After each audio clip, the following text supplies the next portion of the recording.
Vidyasri Subramaniam thought for the day. ஒரு ஃபேமிலியில் அப்பா, பொண்ணு, குழந்த, ஒய்ஃப் 3 பேர் இருக்காங்க. இந்த ஹஸ்பண்ட் ஒய்ஃப் 2 பேருமே பார்த்திங்கன்னா ரொம்ப பிஸியாக வேலை செய்கிறவங்க. ஸோ ஒரு நாள் அவங்க வீட்டில் பிரேக்ஃபாஸ்ட்டு, டின்னர் எல்லாமே அவங்க சமைச்சிட்ருப்பாங்க. லன்ச் யூஸ்வலி அவங்க சமைக்கிறது இல்லை. ஸோ பிரேக்ஃபாஸ்ட் லன்ச்சும் பண்ணும்போது ஒரு நாள் அவங்க அந்த மனைவி என்ன பண்ணியிருக்காங்க, பிரேக்ஃபாஸ்ட்னு சில ஐட்டம்ஸ் வச்சுருப்போம் இல்லையா, அதையும் இந்த டின்னருக்குன்னு சில ஐட்டம்லாம் வச்சுருப்போம், அதையும் கன்ஃபியூஸ் பண்ணி பிரேக்ஃபாஸ்ட் ஐட்டம் எல்லாம் டின்னருக்கு பண்ணிடுறாங்க. ஸோ டின்னர் பண்ணும்போது அவர் டேபிளில் வச்சுருக்காங்க எக்கு, சாசேஜ், பிஸ்கெட்ஸ், இந்த மாதிரி பல விஷயங்கள் வச்சுருக்காங்க. இந்த பல விஷயங்கள் அவங்க சாப்பிடும்போது அந்த பொண்ணு கவனிக்குது, ஓகே இந்த பிஸ்கெட் கொஞ்சம் பேர்ன் ஆயிடுச்சே, என்ன பண்ணலாம், சாப்பிட்லாமா வேண்டாமா, சரி அப்பா என்ன பண்ணுறாருன்னு பார்க்கலாம் அப்படின்னு சொல்லிட்டு அவங்க சாப்பிட்டுட்ருக்காங்க. அவங்க அப்பா என்ன பண்ணுறாரு, அந்த பேர்ன் பிஸ்கெட் எடுத்து அப்படியே நல்லா பட்டர்லாம் தடவி அவருக்கு என்னென்ன போடணுமோ தடவி அவர் சாப்பிட்டுட்டு இருந்தார். அப்போது இந்த குழந்தை யோசனை பண்ணுது, பிஸ்கெட் நல்லா கருகி போயிருக்கு, ஆனால் அப்பா எப்படி சாப்பிட்றாரு, ஆனால் அம்மாட்ட எதுவுமே சொல்லலையே அப்படின்னு சொல்லிட்டு யோசனை பண்ணிவிட்டு இந்த குழந்தை வாயை திறக்கல.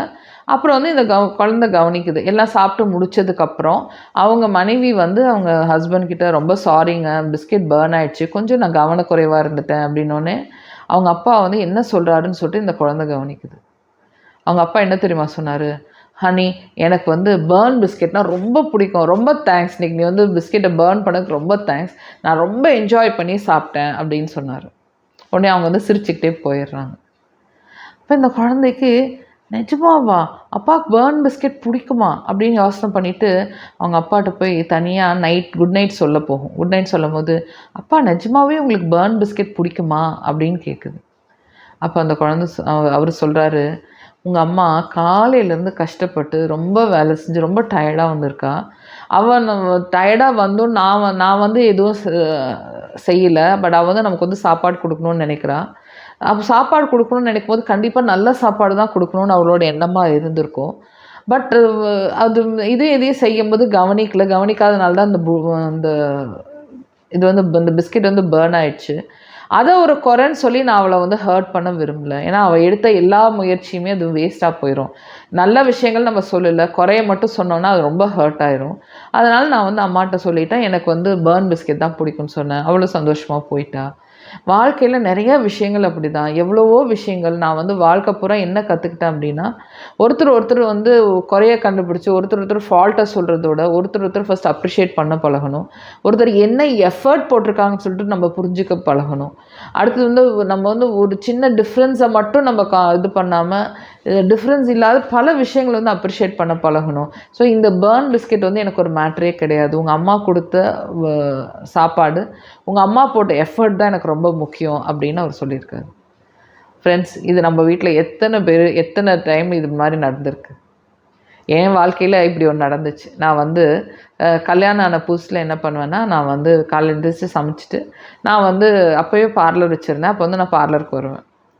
காலையில் எழுந்திரிச்சு எல்லாம் சமைச்சு வச்சுட்டு வந்துட்டு அப்புறம் திருப்பி நான் நைட் போகும்போது ஒரு நாள் என் ஹஸ்பண்ட் சொன்னார், இன்றைக்கி எப்படி இருந்தது சாப்பாடுன்னு கேட்டேன். அப்போ அவர் சொன்னார், இன்றைக்கி சாப்பாடு நல்லாவே இல்லை வித்யா, நாங்களாம் யாருமே நல்லா சாப்பிட்லன்னாரு.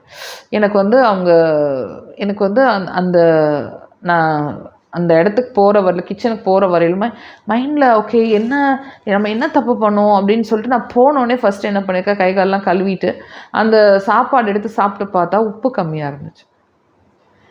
நான் சொன்னேன், என்னங்க உப்பு தானே கம்மியாக இருக்குது, உப்பு போட்டோன்னு சரியாக போச்சுல அப்படின்னோடனே, இல்லை நான் அதை கவனிக்கல, ஆனால் வாயில் வச்சோன்னு சாப்பாடு நல்லா இல்லைன்னு சாப்பிடல அப்படின்னாரு. எனக்கு ரொம்ப ஹர்ட்டிங்காக இருந்துச்சு.